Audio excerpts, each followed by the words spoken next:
विरोध की आवाज दबाने के लिए कानून का इस्तेमाल कर रही है या फिर कानून व्यवस्था बनाए रखने के लिए जरूरी कदम उठा रही है।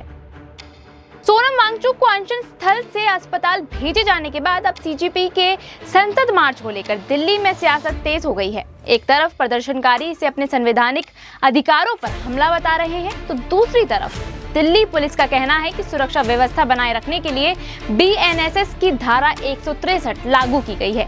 ऐसे में बड़ा सवाल है कि आखिर ये धारा क्या है और क्या इसका इस्तेमाल नागरिकों के अधिकारों का दमन कर सकता है। सबसे पहले समझते हैं कि आखिर बीएनएसएस की धारा 163 क्या है। बीएनएसएस यानी भारतीय नागरिक सुरक्षा संहिता की धारा 163 पुराने कानून सीआरपीसी की धारा 144 की जगह लाई गई है। इस धारा का इस्तेमाल तब किया जाता है जब प्रशासन को किसी इलाके में हिंसा, तनाव या कानून व्यवस्था बिगड़ने की आशंका होती है। इस धारा के तहत जिला मजिस्ट्रेट, पुलिस कमिश्नर या सरकार द्वारा अधिकृत अधिकारी कुछ समय के लिए कुछ गतिविधियों पर रोक लगा सकते हैं, जैसे बड़ी संख्या में लोगों का इकट्ठा होना, बिना अनुमति जुलूस निकालना, हथियार लेकर चलना या ऐसी गतिविधियां जिनसे शांति व्यवस्था प्रभावित हो सकती है। हालांकि इसका मतलब ये नहीं है कि लोगों के सारे अधिकार खत्म हो जाते हैं। इस धारा का उद्देश्य किसी संभावित खतरे को रोकना होता है, ना कि हर तरह की आवाज को बंद करना। कानून के मुताबिक इसका इस्तेमाल जरूरत के हिसाब से और सीमित समय के लिए ही किया जाना चाहिए।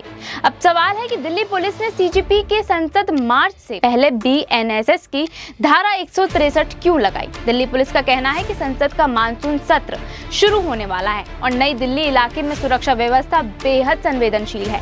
इसके अलावा वीवीआईपी मूवमेंट और बड़ी संख्या में लोगों के जुटने की संभावना को देखते हुए एहतियात के तौर पर ये कदम उठाया गया। पुलिस के मुताबिक संसद तक मार्च के लिए अनुमति नहीं ली गई थी। ऐसे में अगर बड़ी भीड़ बिना अनुमति के पहुंचती है तो यातायात सुरक्षा और कानून व्यवस्था से जुड़ी परेशानियां पैदा हो सकती हैं। इसी वजह से प्रशासन ने पहले से ही प्रतिबंध लागू किए हैं। लेकिन दूसरी तरफ प्रदर्शनकारियों का कहना है कि शांतिपूर्ण तरीके से अपनी बात रखना लोकतंत्र में हर नागरिक का अधिकार है।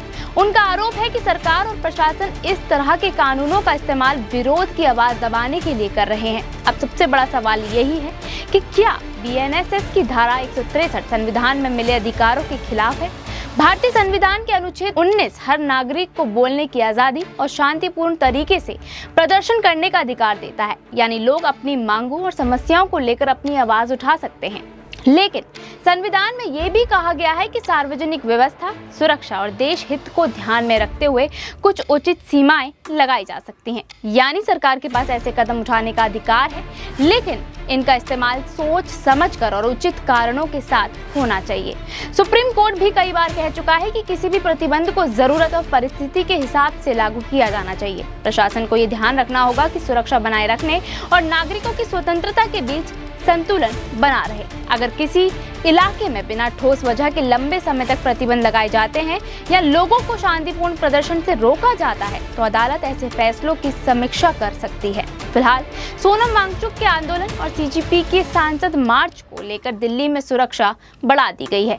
प्रशासन का कहना है कि उसका उद्देश्य सिर्फ किसी भी अप्रिय तिथि को रोकना है, जबकि प्रदर्शनकारी इसे लोकतांत्रिक अधिकारों से जोड़कर देख रहे हैं। यानी असली मुद्दा सिर्फ बीएनएसएस की धारा 163 नहीं, बल्कि उसका इस्तेमाल कैसे किया जा रहा है ये है। लोकतंत्र में सरकार की जिम्मेदारी है कि वो कानून व्यवस्था भी बनाए रखे और नागरिकों को अपनी बात रखने का अधिकार भी दे, क्योंकि एक मजबूत लोकतंत्र वही होता है जहां सुरक्षा और स्वतंत्रता दोनों के बीच सही संतुलन बना रहे। ऐसी ही और भी वीडियोस को देखने के लिए फॉलो और सब्सक्राइब करें इंस्टाफीड न्यूज को।